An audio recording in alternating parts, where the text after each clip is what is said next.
an article on voluntary benefits, and he had his name on it, which shocked everybody because it shocked me.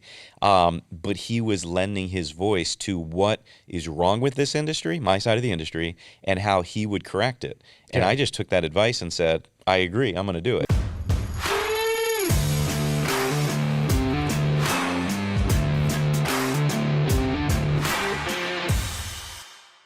All right, guys. Well, I'm here with Eric Silverman, the founder of Voluntary Disruption and a man of many talents as well. But Eric, it's good to finally have you on the couch, man. I feel like I wanted to get you on an episode a long time ago, and we were finally able to make the scheduling happen. So welcome, sir. Oh, man, thanks for having me. I tell you what, did you make the color of this couch my favorite color on purpose? What? No, I didn't, but we discovered how close to your favorite color it was earlier because you were wearing what? We'll go ahead and reveal why. I wore my favorite orange polo shirt, and I looked, and it would have been like the green screen. It would have been orange on orange, green on green. A little floating head on the white wall. Yeah. No. So why do you? Let's go ahead and cover the fact that you are a very, very serious Baltimore Orioles fan, right? I am. You know, I'm a baseball fan in general.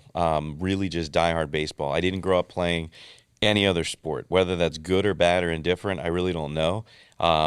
My wife and I try to make sure our kids are multifaceted when it comes to sports, that they try at least once.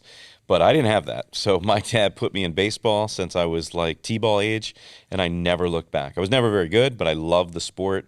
I'm not kidding. People ask me all the time, oh, you must be a Baltimore Ravens fan. Not really. Yeah. You must like the Washington Wizards basketball. No. I don't pay attention to any other sport other than baseball. How deeply do you get into following the Orioles during a season? Right? How closely? There's literally baseball season and winter, and that's it. And even during winter, I'm watching what they call the hot stove, which is the trades and updates and the free agent signings. So Baltimore Orioles first, but I tell you what, I just like baseball. I like good players. I like good athletes. I like the sport. Very cool, man. Well, I kind of knew that about you, but I didn't really know the severity of your fanship, if you will, until I saw the wardrobe the last couple of days, and you always have orange on, except for right now because we had to make you trade your. Oh, I don't know. You might have orange underwear on. I presume that's probably the case. Well, outside of obviously your love for the Orioles, man, I do want to hear some of your backstory. I think you have a very interesting story, but I want to get to know you, a person, before we talk about your businesses. So could you give us a brief synopsis of who Eric Silverman is? Sure. So I've been in the employee benefits business for nearly 24 years at this point. As crazy as that sounds. And I'm only 29 years old. Yeah, that's weird. It's weird, super weird. Forever 29. You didn't have to go to kindergarten or anything? Just right into benefits? I was accelerated program. So I started in the benefits industry by accident, like most people. Probably almost all your guests in the benefits world started by accident. Yeah. So I'll spare that story. But the reality is I started as a college intern, shuffling paperwork, filing claims for a big producer and a big insurance carrier, and started the sales side, enjoyed it, made a lot of money, graduated college. My dad said, hey, when are you going to get a real job? Meanwhile, I said, I have a real job. He said, it's commission only. I said, I have a real job. It's my career. I'm making money. I'm enjoying life. He thought I was crazy. Flash forward about less than a year after graduating, and he was asking me, no joke, to buy him a truck because that's how well I was doing. That's awesome. And I did not buy him a truck. Yeah. I bought him a lot of other stuff. Did not buy him a truck. Well, so, and what were you selling at the time in that commission only job? Yeah, what the industry still to this day, the status quo industry still calls voluntary benefits, supplemental worksite, ancillary, whatever you want to call it. I don't use those terms. I think, quite frankly, and I've written articles about it, I speak on stages about it, word choice is paramount. And I think that the word choice voluntary benefits is about as dumb as it can be. Particularly these days. Anything on earth is voluntary. It's voluntary for me to sit here. It's voluntary for you to have me on. It's voluntary for an employee to choose what benefit they want, whether it's a partially employer-funded or employer-funded. It's voluntary what soda they choose to get from the machine. Everything's voluntary. Why would you pick a certain benefit and call that a voluntary benefit? The reality is that undermines the importance of those benefits. So when I was in the quote-unquote voluntary benefits industry as a carrier rep, and I've been a recovering carrier rep for the last 8 years, and I say that with all seriousness because I had to recover, the reality is I looked at the industry and realized that employees were getting a bad connotation in their mind because they're thinking it's just extra, it's not needed, it's not important, it's unimportant. And I started using the term enhanced benefits. Okay. I'm passionate about the word enhanced benefits because if you look up the dictionary definition of voluntary, supplemental, ancillary, they all have negative undertones. Every single one of them has negative undertones. And the word enhanced is proper, in my opinion, it's just my opinion, because when I'm working with an advisor client, a broker partner client of mine, because that's how we market, we'll get into that later, we're just there to supplement, but we're there to enhance and help what they're currently doing with their medical. And as we all know, even the best well-intentioned and the best designed medical plan does not cover every last nickel that needs to be covered. Yeah. And it's never going to pay your groceries when you're out of work, and it's never going to give you money to pay your car payment. Yeah, when I like the term enhanced benefits, and it's actually rare that I'll know exactly what the episode's going to be titled 5 minutes into the discussion, but I think this will be the enhanced benefits episode with Eric Silverman. But I like the way that you sort of, it's not a spin. I don't think you're twisting the words. You're simply reframing the perspective to say this is an enhancement to your benefit package, not necessarily some sort of supplement, which doesn't necessarily have the same image being conveyed in my mind of the importance of that benefit. Pareto Health is the manager of the largest employee benefits group captive in the United States. And it's also now the main sponsor of the Self-Funded with Spencer podcast. I chose to partner with Pareto Health for 3 main reasons. Number 1, their dedication to improving the world of health benefits. Number 2, their mission to reduce volatility and to make self-funding simple for mid-sized employers. And number 3, the strength and scale of their program. With over 2,300 member groups and more than $1 billion of stop-loss premium under management, Pareto Health is the most robust solution of its kind in the country, period. Stay tuned for more information because I'm sure I'll be featuring them on an episode of the podcast very soon. Visit Pareto Health at paretohealth.com or follow them on LinkedIn to stay up to date on the latest news and developments. It goes back to word choice is paramount. Yeah. I mean, that's the key. And when an employee has the frame of mind, when it's framed properly, that this is an enhancement to your current plan. It's not designed to take away. I'm not telling anybody not to have medical insurance or any traditional program. All I'm simply saying is literally, here's some other benefit options that are on the menu of choice. Some of them are employee funded. I don't like to say voluntary either when it comes to that. I say employee funded. I say employer funded. Mm-hmm. All right. So some of them are employee funded. Some of them are shared expense, so employer and employee funded contribution. Some of them are employer funded. All it is to make the current medical plan richer and more generous. And look at it this way. I look at it as, and I'm okay with this, by the way.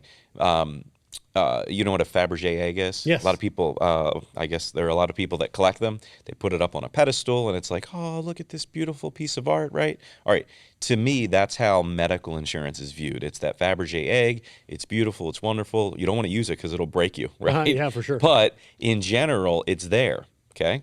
Yeah. All we're doing is we're spotlighting it. We're putting the light, the glow on it. We're saying, we agree with you. It's important. You have to have it. You want to have it. It's needed. But there are things that it's not going to do. You want to enhance the current plan that you have. I love that. And so before we move on, you calling yourself a recovering carrier rep, you had some success during that time, which I think you alluded to earlier. And I'm sure during that time you enjoyed doing that. But what was the point where you go, I just can't do this anymore. I don't want to do this anymore. What was there a recognition of you didn't enjoy the work, or you thought you could do it better outside of the industry? What was that decision-making process like? So I did very, very well. I mean, we were doing multiple tens of millions every single year in new sales. I was running the largest operation for the carrier that I was with for more than a decade straight. You name the award, you name the trip, you name the bonus, I got it. Nobody's crying me a river for making money or not making money.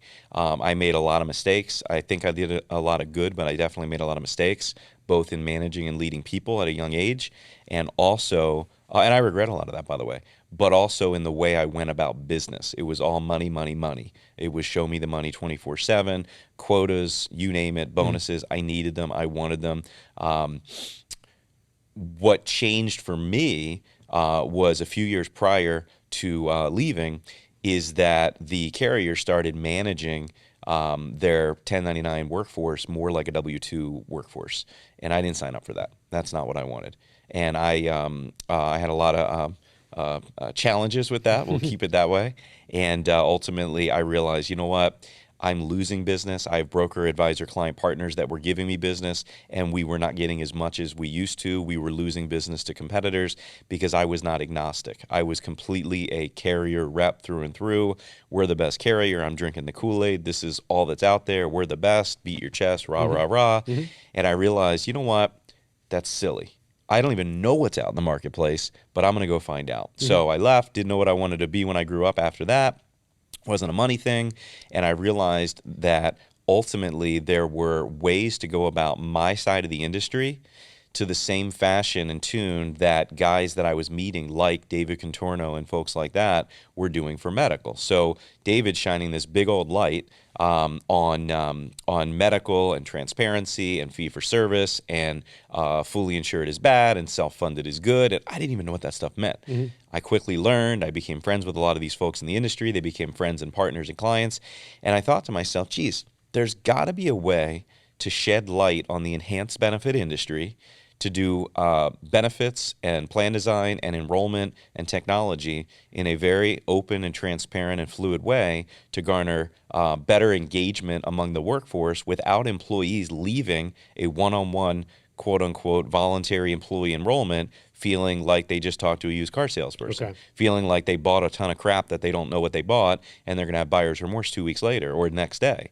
So I worked like an animal to put that together over those next many years while I was building this business, because I knew that the only way I would ever work with a guy like David and others like him all over the country is if I could show and prove that I was truly unique and doing it differently. And I appreciate guys like that because they're my client advisor partners. They trust me with some of their largest groups that they have in their book of business. And I think it's because I'm not a traditional carrier rep. I'm not a carrier rep at all, but I'm certainly not an enrollment firm either. Well, and I like what you mentioned. You talked about David Contorno, and there's many like him, but not quite like David. Let's admit that. Hi, David. I love David, and I love what he's doing for industry. But not everybody can also replicate exactly what David is doing because it's very specialized, very highly skilled. But it's also that fee-for-service mentality. It's sort of disentangling, if you will, the way that brokers, consultants get paid from the carriers, and having the employer who's ultimately receiving that service from a person like. And David. I don't have that. Yeah, when I'm not saying, all I was going to kind of close my thought is, it's just shining. You mentioned shining the light. There are ways to do that. I think Trevor kind of has talked about in an episode prior with Granite Peak is kind of also shining the light. You simply wanted to shine a light in a different direction on what you thought you could bring value to, and you were able to do that. So, and I don't want to make it all about him, but it is a funny story. So I first met David, and he didn't know what I did. He found out, and he goes, I hate voluntary insurance. And he named the carrier I was with. And I'm like, oh, okay. Hi, nice to meet you. Yeah. And he would tell you, if he's sitting here, he'd say the same thing. And I had to try to explain to him what I was doing. I mean, ultimately, when I left the carrier, I had to unskin myself from the carrier. I was that brand. I didn't have a brand. We talk about personal branding all the time, you and I offline. There was no personal brand. It was, I'm the ex-carrier. That's it. So when I left, I needed to put together a personal brand, which I think I did. But the reality is it took a while. It was an overnight success that took years. And the reality is, I didn't want to be badged as a carrier. I didn't want to be badged as an enrollment firm. And I'll never forget, I emailed David and I said, hey, David, I'm writing an article for Benefits Pro Magazine for Paul Wilson. I didn't know him well at the time. And I said, and he had just come off a winning Broker of the Year a couple years earlier. And I said, David, will you take a look at what I wrote? And then ultimately, would you be open to co-authoring it with me? Because I want your perspective. And he looked at it and he had some tweaks, and we ended up co-authoring, of all things, an article on, this is before I called it enhanced benefits, an article on voluntary benefits. And he had his name on it, which shocked everybody because it shocked me. But he was lending his voice to what is wrong with this industry, my side of the industry, and how he would correct it. And I just took that advice and said, I agree, I'm going to do it. Let's go do it. Yeah. Well, so that's a nice segue into voluntary disruption. And one of the things I know we really wanted to stress today is you have an amazing, I would agree, an amazing solution. But I want to hear what voluntary disruption does because I think it's super unique.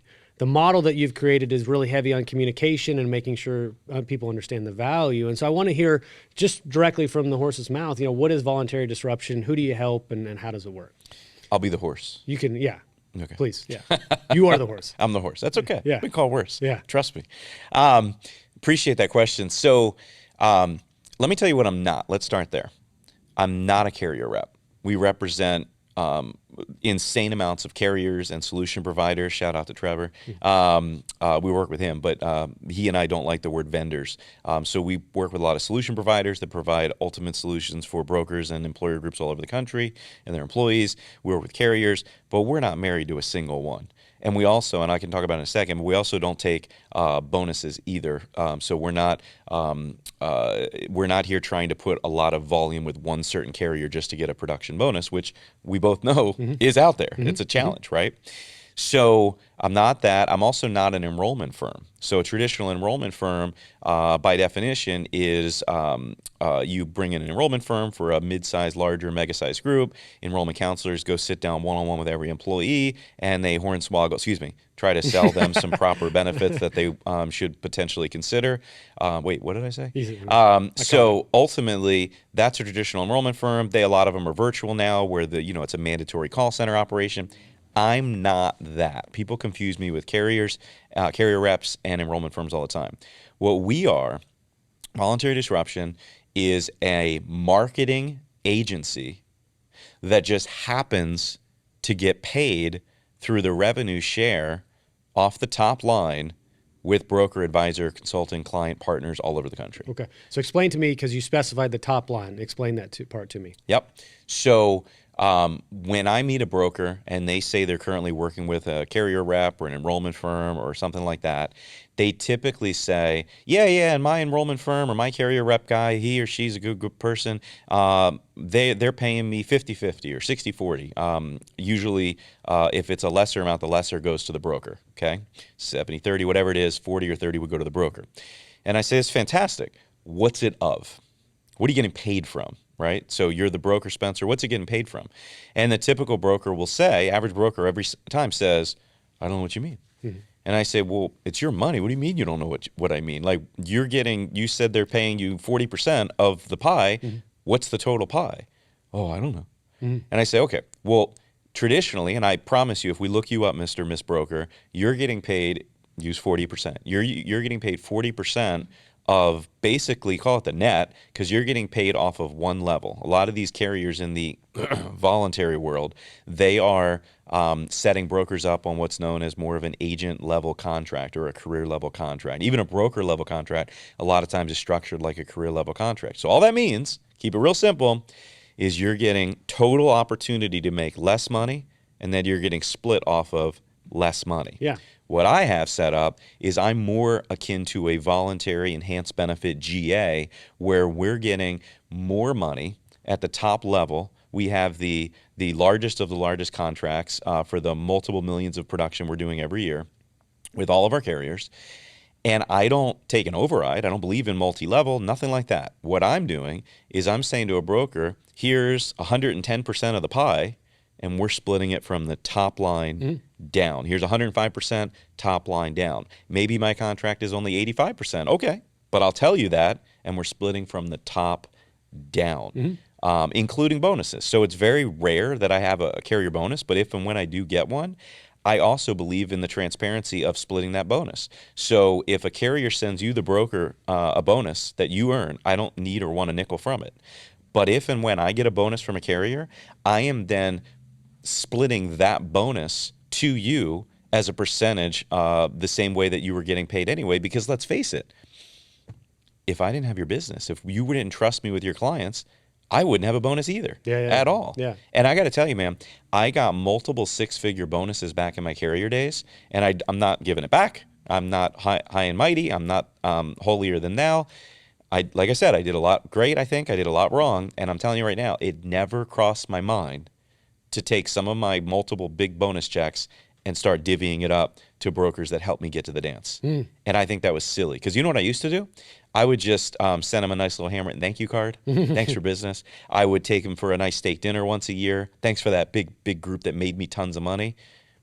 It never crossed my mind to let them share in the reward. That's interesting. Yeah. And so was it, and I don't want you to say how you did it, but how, I'm trying not to ask you how because I don't want you to reveal, but you obviously set this up differently than other companies have, which is why you're sort of drawing a delineation between how you get paid and elsewhere. So I can tell you how. Yeah, how I if do you it. don't, I mean, no, I want to share. It's simple. So it lets, if a broker is supposed to get 30% of the revenue from the top down, it works that way for bonuses. So let's use a round number, right? If we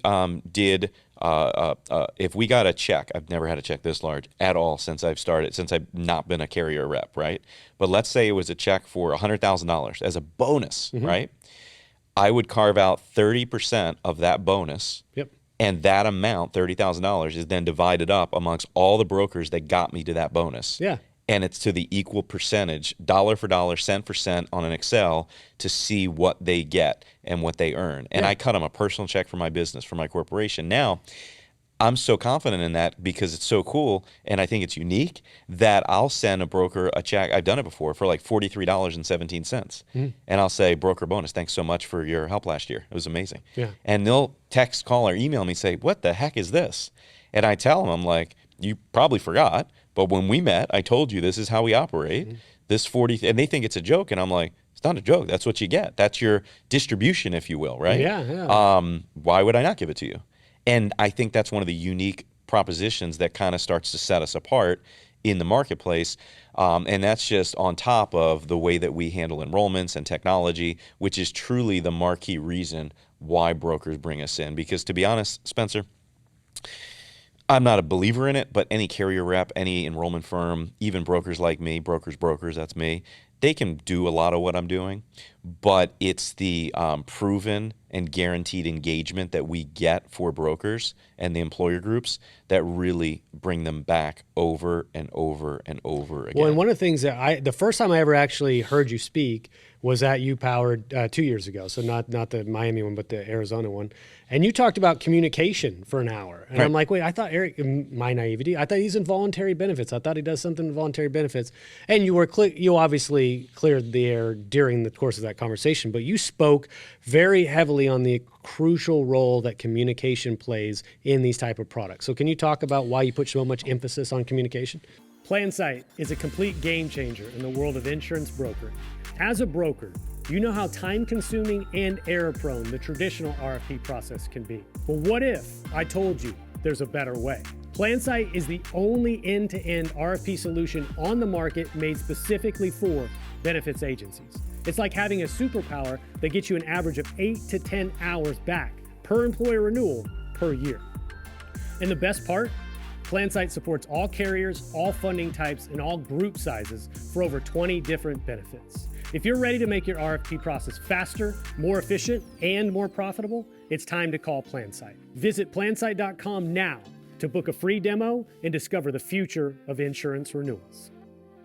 Dude, when I left the carrier world, I didn't know any better. So trial and error, I was getting on Zoom calls, I was going in-person meetings, and I was meeting with employers through brokers, always through brokers. I don't have a direct-to-market approach. So just to clear the air, I don't have cold callers calling business owners and knocking on doors.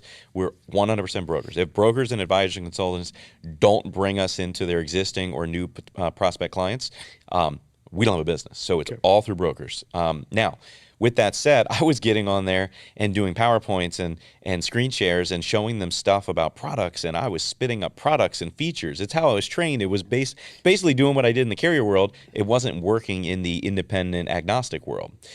And then a light bulb went off a few years ago. And that light bulb was, what's the biggest pain point that my broker partners and clients who trust me are having? And it was engagement. So what I realized quickly is that it's not about the destination, it's the journey. Let me explain. Okay. So the journey is far more superior and paramount than the destination. The destination, that's the carrier. Are they A-rated? Do they pay their claims? Do they answer the phone? Do they email you back? Are their rates stable? Do you have a long rate lock? Do you like the sales rep you're talking to? That's all the destination. Okay. All right. And don't get me wrong, it's important. Claims got to get paid. But that's frankly minutia compared to the journey. Because why put together, health insurance is no different. Why put together the most innovative plan and the most successful plan on earth, medical or what I do for a living, if the employees don't understand it, if the employees don't get it, if they're not going to the right doctors and hospitals, if it's not communicated properly. So the journey is the communication to get them to the destination, which is whatever the product and rate is. Whether it's employee funded or employer funded is irrelevant at that point. Okay. So I spend, if there's an hour meeting, it doesn't have to be an hour, but if there's an hour meeting with a prospect employer group through a broker, I'll spend 45 minutes of that meeting talking about the journey. And we're walking them through how we're going to really move the needle to get all of their employees, whether it's 5 or 10 or 20, or our largest group has multiple thousands of employees all across the country. We're going to get those employees to be more engaged in multiple languages using technology, so that way the broker has more folks participating in medical insurance. And also, as night follows day, they're going to be interested and end up participating in the enhanced benefit stuff. And the way we communicate it is using, frankly, this. Cell phone. Yeah. No. This is the remote control of everybody's daily life in the year 2023. Okay. This is the remote control. So, yes, it's a cell phone, but too few brokers and advisors and even carriers are to this day are still not using it properly. They want you to go download some stupid app. No offense to apps, but that creates work amongst the employee population. They have to have their notifications turned on. There's a lot of stuff that has to go right? They got to log in. Why not just use the smartphone? Why not use the inherent built-in text message feature? Why not we create videos with our employer groups. We'll literally ask the employer groups, and we handle it all. Voluntary Disruption does it all. Broker doesn't pay for it. Broker doesn't handle it. The employer doesn't pay for it. The employer doesn't handle it. We do everything. But we'll have the employer record a video of themselves. It's all scripted. We provide everything. We do the lighting. We do the camera work. We record it for them. Wow. And ultimately, when you're an employee and you get a message and it's a 30-second video of your CEO or your HR director saying, we're super excited about this year's benefits, we're adding this, this, this, and that, that's more engaging to your employees than a video of me doing a group meeting holding up a stupid brochure talking about accident insurance. It's dumb. So we're getting the employer engaged, which in turn gets the employee engaged, and we're seeing insane results. One of my broker partners recently, Chris Wolpert, he actually brought us into one of his newest accounts earlier this year, 2023, 300 lives. When he took over the medical, they only had about 70 people on medical plan. So 300 lives, but only 70 enrolled. On the medical, correct. When we did the enrollment, the way we do enrollments, we more than doubled it. By the end of the enrollment, there were over 180 people on plan for medical. Okay, same people, same just group we took over, 180 people on medical. So it more than doubled the income he was going to get anyway just for taking it over. And we did hundreds and hundreds of thousands of employee-funded enhanced benefits. No enrollment on site. They're scattered all over the country. All right, no one-on-one enrollment. Nothing mandatory. Yeah. Oh, hear that again. Yeah, nothing mandatory. Okay. So no one-on-one enrollment in site, no mandatory call center. We had a voluntary, I call it an on-demand call center. So an on-demand call center that very few people used actually. It was self-serve using the technology that is at our fingertips that most brokers either don't own or own and don't know how to use. We do it for them. It costs them no money. So in this case, Chris the broker was going to make this much, and in turn he made more than double plus the revenue share on all the enhanced benefits. Yeah. And he didn't, I love Chris, thank you Chris, but he didn't have to do anything except for introduce and let us do what we do.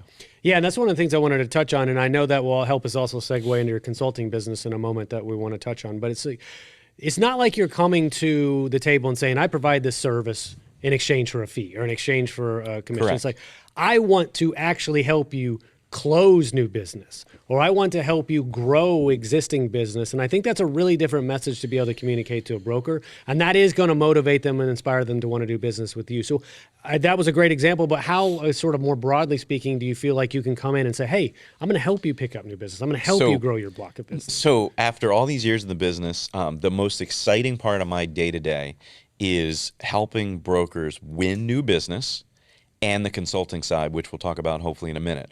So to win new business, let me give you an example, right? So I have a broker partner out of LA, LA area, sorry, I should say.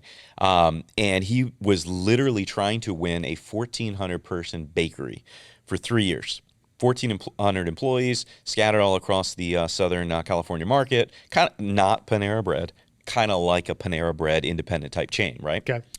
Not Panera Bread. Now, he says, he's like, Eric, I don't know if you can help, but every year they give us a meeting. Every year we talk to them. Every year they say they're sticking with their current broker. We're not bringing anything unique enough to get the deal. I'm like, okay, get me on the Zoom. I didn't have to fly there. I'm in Baltimore. Get me on the Zoom for an hour. All right. Tell them it's not about accident insurance, not about life insurance, not about disability. It's not about anything except for communication and engagement, and how the name of his agency, I haven't talked to him, I don't want to name in case he doesn't like, but how he and his company now do employee engagement. Everything, Spencer, we do is white labeled. So I carry that brokerage's email address. So it's eric@thatbrokerage.com. Really? Okay. Right? So it's all communication is smooth and clean. And I run the national sales for communication engagement. And I happen to be headquartered on the East Coast. We hop on the Zoom.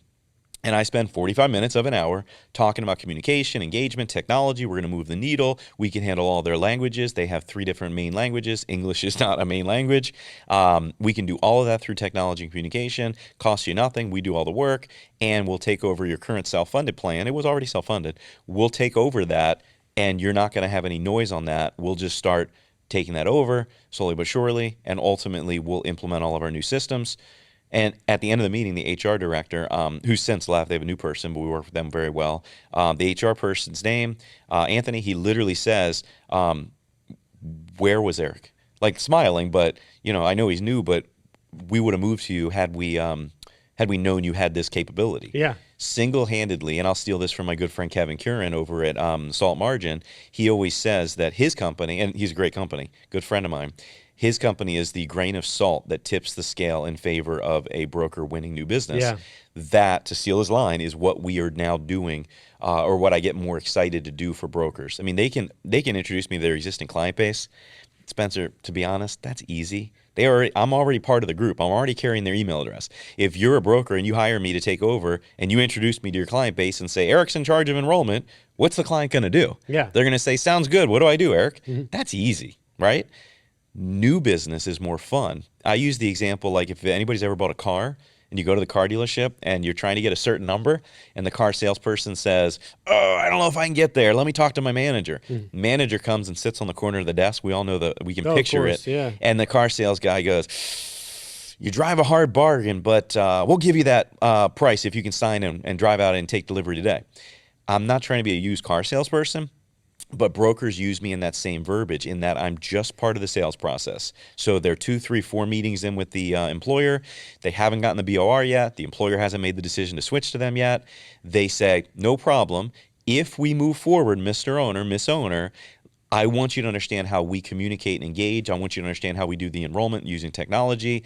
Let's hop on a Zoom call with our vice president of communication and engagement so they can get a pulse and feel for what you do, what you're used to, and you can understand what our methodology is. And that's it. It's game over at that point. That's very cool. Well, I think that's a good way to kind of relay this conversation into your consulting business, because I know that's a similar mission that you have with that. So describe to me very quickly, if you don't mind, what is this consulting business that you also do? So I don't know, 4 or 5 years ago at this point, I'm sitting in a mastermind group that I'm part of.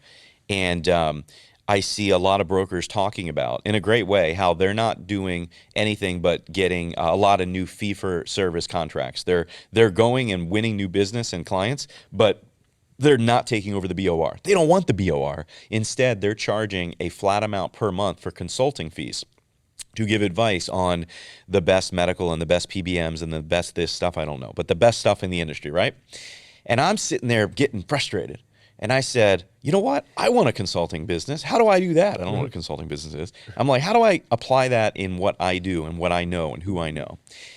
And as luck may have it, right, I guess, good timing, right place, right time, I had a CEO friend of mine reach out and basically asked me if I knew a few people that were brokers. I guess his sales team wasn't doing their job the way that they should be. I don't know. And I said, yeah, I happen to know. I'm connected with, tens of thousands of people on LinkedIn and social media. I'm pretty active. I'm very vocal. I speak on stages. I write articles. I'm on webinars. I have a podcast, whatever. And I said, sure, I can make an introduction. And I did. He messaged me weeks later, and he says, hey, I finally met them. We're going to conduct commerce. They like us. Thank you so much. My salespeople have been trying to reach them for years and never got through, but because of your relationship, you were able to get us through. Great, no problem. Thanks. A few weeks go by, same thing happened. A few weeks go, same thing, same thing, same thing. And I eventually said, look, I love you, right? CEO, business-wise. I love you. You're a nice dude. I love you, brother, but I can't keep doing this. It's taking a lot of time. What he didn't know is behind the scenes, I was greasing the wheel. I was texting, calling, emailing, giving him a little hint. And then by the time he got on the phone with that broker, the broker already knew a little bit and was prepped, right? Yeah. And I was doing it pro bono because I didn't know any better. And I said that to him, and he goes, oh, absolutely. I don't expect you to work for free.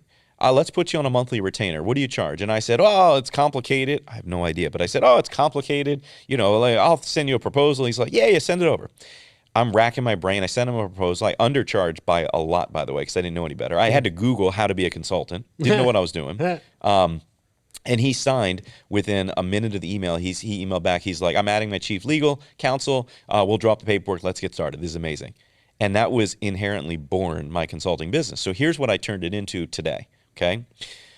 You and I have spoken on stages at big conferences. There's so many in there, right? We've gone to the conferences, and there's always rooms that are 6 times the size of the room we're in today. And there's table after table, booth after booth of vendors and solution providers, right, who are trying to meet brokers and sell their product, their service, their carrier, insurance, whatever it is. And I'm looking around, and I'm like, these folks are spending $10,000, $15,000 for a 6-foot table and a booth, plus airfare for all their salespeople and their founder, whoever's there, plus travel, plus they're typically taking all the brokers that they want out for a multiple hundreds, thousands of dollar steak dinner 2 or 3 nights during the conference. And Spencer, they're doing it 6, 8, 10, 12, 20, 30 times a year. Right. And I ask every single one of them, what's your ROI? And they say, I don't know, it's hard to measure. And I say, all right, well, let me ask you a question. Let's cut through the noise, okay? Your ultimate goal is to get what with a broker? And business. They say, business. And I say, nah, yeah, but in order to get business, what do you need? And I don't use this word meaning Apple products, right? Although I like Apple. They need FaceTime with a broker. Yeah. That's it. So I say, instead of spending 10 grand for this booth and $3,000 on travel and airfare for your 2 salespeople and food and meals, plus another $5,000 for 3 dinners that you take brokers out to that are really just stealing your fancy steak dinner because they're never going to do business with you. And there's no relationship. We've all been there, right? No, I've been on the receiving end of that. Yeah, exactly. Yeah. Why don't you cut through the noise? I literally by contract, my consulting clients hire me as a benefits influencer. I'm connected and or have followers, upwards of 70,000 people on social media, LinkedIn specific. Most of them are all benefit people, carriers, brokers, advisors, consultants all over the country. I just have a lot of relationship capital. And that's ultimately what my consulting business is about. Vendors, startups, solution providers, insurtech, companies that need and want to work through brokers. The direct to market is not working, or they need to augment it and go through brokers because they're getting the Heisman from companies who say, talk to my broker, right? They need to meet brokers. I happen to have a ton of relationships with brokers, and I can open those doors. Sure. And I'm doing a ridiculous amount of technology and other branding help for their marketing department. For companies that are real small, I become the fractional CMO.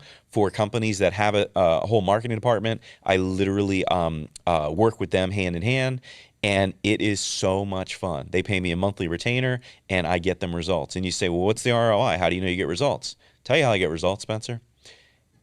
Almost all of them, every single year, renew, and they renew for longer months and typically more money. Right. That, to me, absolutely, it's not ROI. I can't quantify and say the dollar amount, but why on earth would they continue to renew at a higher amount typically if they're not getting results and meeting the people that they hire? Well, and you're also, I presume you're creating a situation where it's a win-win-win, right? Because if it was one-sided where somebody's paying you to get contacts and get introductions to build relationships, but they weren't delivering value to the brokers that they were introduced to, then obviously that would have a short lifespan.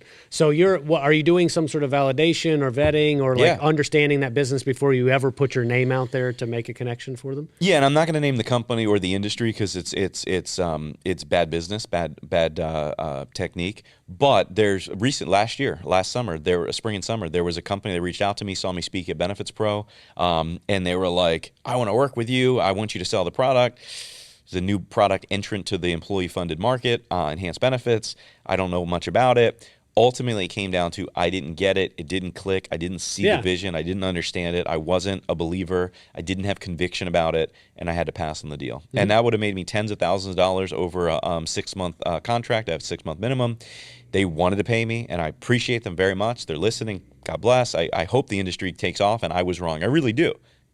But I didn't see it, and I still don't see it to this day. Yeah. So I couldn't take them on as a client. Well, that's fair because obviously you have a reputation to uphold, and It's relationship capital. Relationship capital, right? If you didn't have that relationship capital, people wouldn't approach you in the first place to be able to do that. Right. And so you have to be selective, right? And that's the one thing that I have to balance here because I have a little bit less of a responsibility to validate than you do because I'm not being paid directly by anybody that sits on this couch.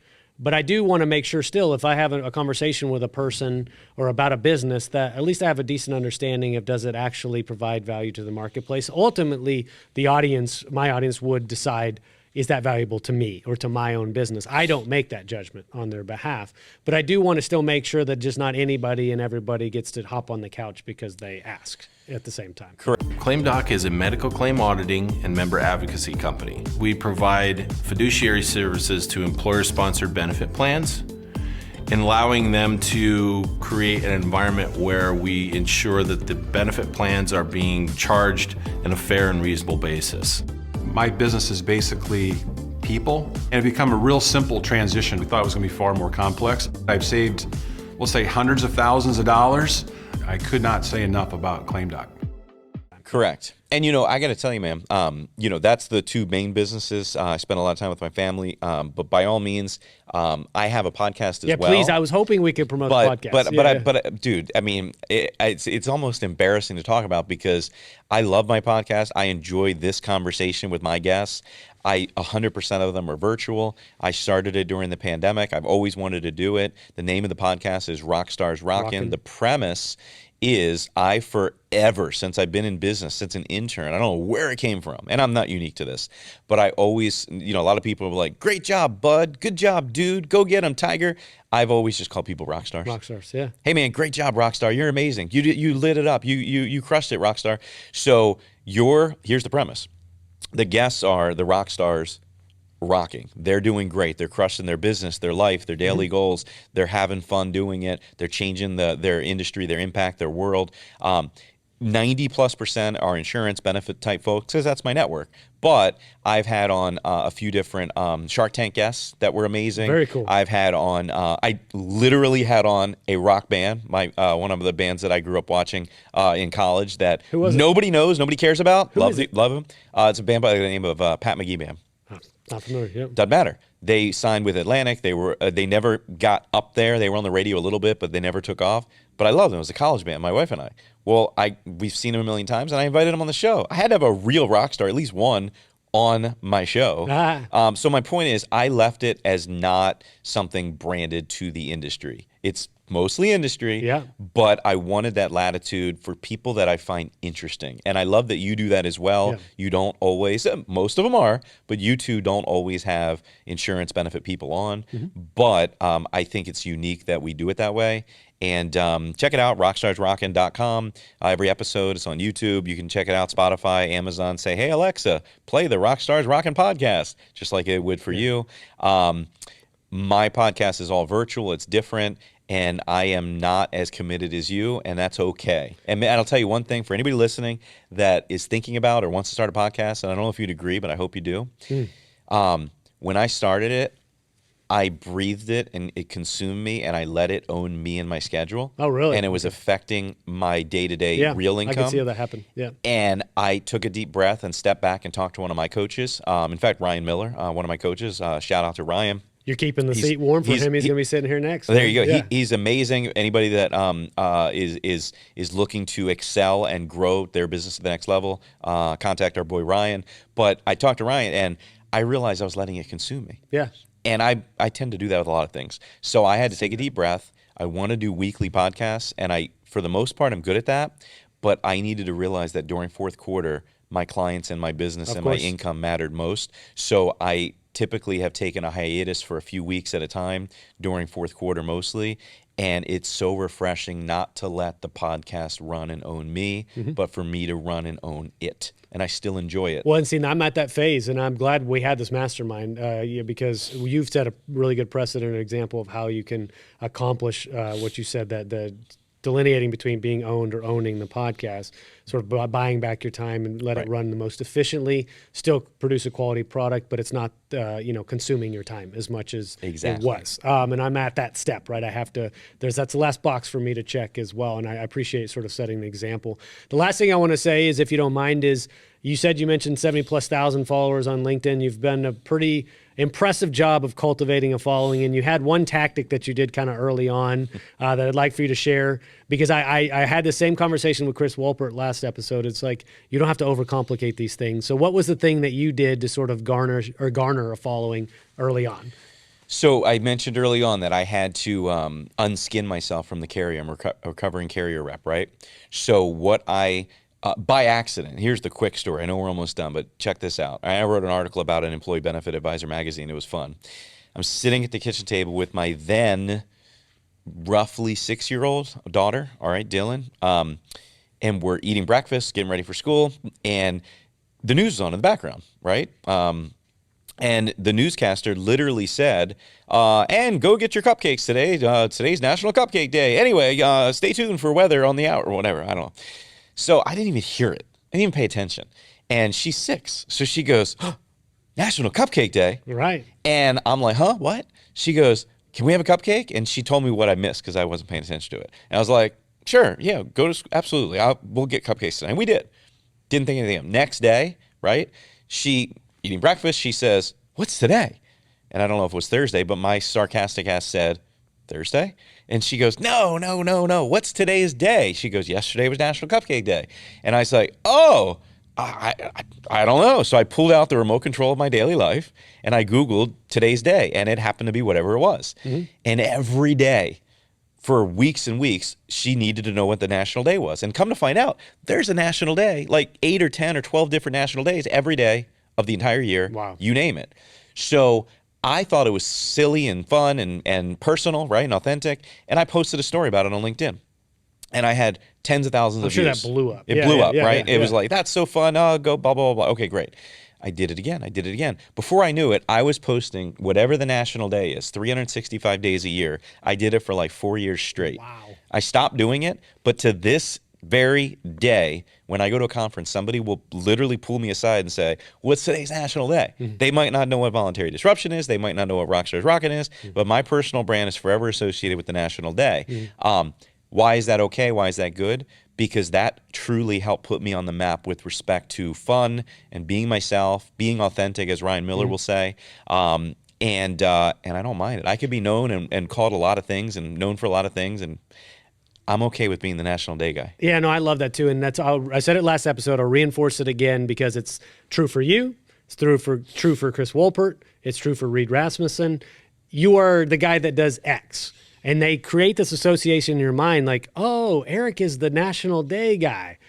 I don't know what he does. What do you do? But it creates that curiosity in their mind to want to ask you, right? And if you don't have that, even as silly and as simple as that seems, then you're sort of anonymous instead, right? And so not everybody has to go replicate it exactly, do exactly what you guys did, but there's something to the simplicity of that I think people should understand. Social media is not as complex as sometimes it looks from the outside. It leads to conversations. Yeah, it leads to conversations. Because they'll say, National Day, what do you do anyway? Yeah. Right? Podcast is no different. At the end of every podcast, people always say to me, if they don't know, a lot of them don't, what do you do for a living? Are you a podcaster? And it just leads to conversation. And you go, well, it just so happens, and then it hopefully leads to a conversation about business. Yeah. Well, Eric, I know we got a busy day today, and I really appreciate the fact that we finally got to do this, man. So keep rocking, Rockstar Eric Silverman. Thanks for sitting on the orange couch, man, and we'll do it again sometime down the road. Thank you, brother. I appreciate you. My pleasure.